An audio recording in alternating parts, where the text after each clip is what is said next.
Les nuisances, c'est l'argument majeur des anti-éoliens. Mais quelles sont-elles réellement?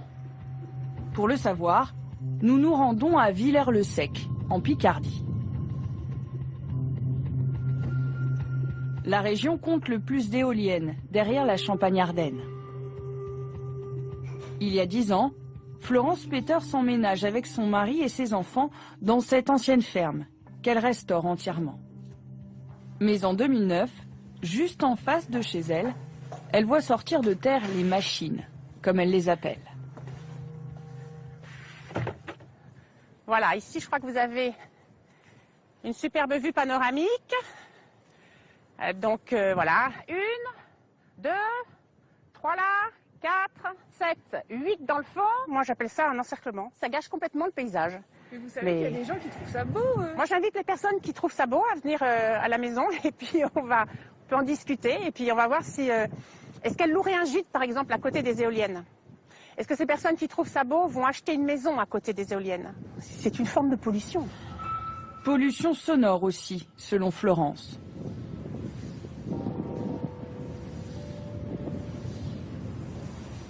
Ça va être de temps en temps un espèce de ronron permanent, ou bien vous allez entendre énormément les pales qui vont faire comme un ouf, comme ça, et là vous entendez ouf, ouf. En fait, c'est ce fond, ça ne s'arrête pas.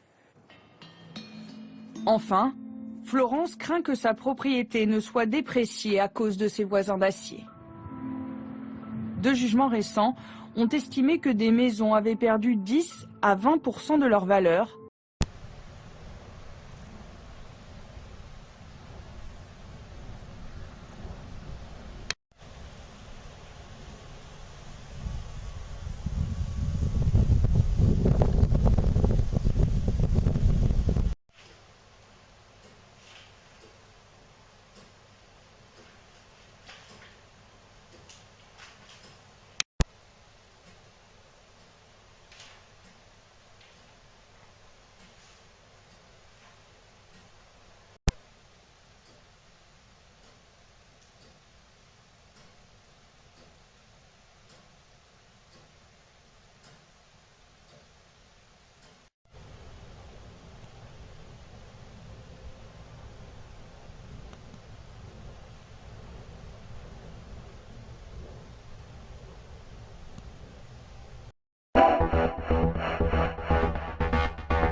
Mandela habite cette petite maison depuis 10 ans. Une vue imprenable sur les montagnes du Bourbonnais, un véritable havre de paix. Enfin, presque, car depuis le mois de février, 8 éoliennes géantes de plus de 130 mètres de hauteur ont été installées à moins de 500 mètres d'ici.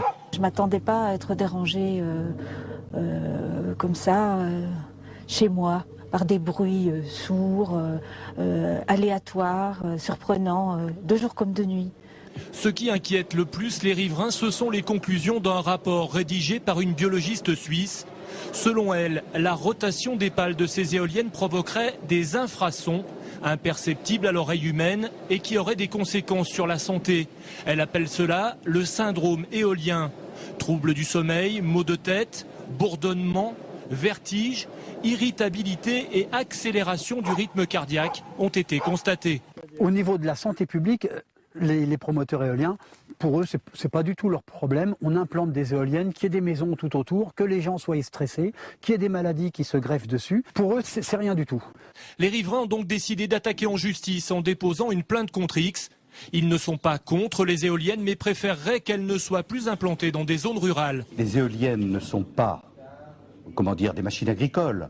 Ce sont des installations industrielles qui doivent être implantées dans des zones industrielles.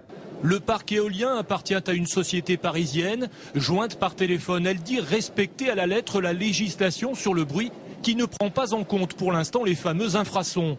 Le procureur de la République, saisi de la plainte, devrait rendre sa décision à la rentrée. Un son lancinant. Il a bouleversé le quotidien de ces retraités. Depuis l'implantation il y a 8 ans d'un parc de 5 éoliennes dont la première est à 300 mètres de leur maison, ils souffrent de troubles nerveux cardiaques et d'insomnie. C'est comme si vous aviez un moulin dans le cerveau, vous ne pouvez pas dormir et puis ça vous énerve. Je n'avais pas d'acouphènes avant, je ne savais pas ce que c'était. Les vertiges, je n'en avais pas. Alors les vertiges, je suis embarquée, on a l'impression qu'elle vous happe, qu'elle vous attire. Selon plusieurs associations anti-éoliennes, ce genre de cas se compterait par centaines en France. Pourtant, en 2008, un rapport de l'Agence de sécurité de l'environnement se voulait rassurant. Il n'y a pas de conséquences sanitaires directes, tant au niveau de l'appareil auditif que des effets liés aux basses fréquences et aux infrasons. Conclusion que contredisent les travaux de médecins étrangers, américains notamment. La Fédération Environnement Durable demande qu'un principe de précaution soit appliqué avec une implantation plus lointaine des habitations. Nous, on estime qu'au minimum, il faudrait 1500 mètres. Mais il y a des pays, par exemple en Allemagne, aux États-Unis, la distance minimum, c'est 3 km. Pourquoi est-ce qu'en France, on se contente de 500 mètres ? Le ministère de l'écologie envisage de lancer une étude épidémiologique. La France compte aujourd'hui plus de 4000 éoliennes.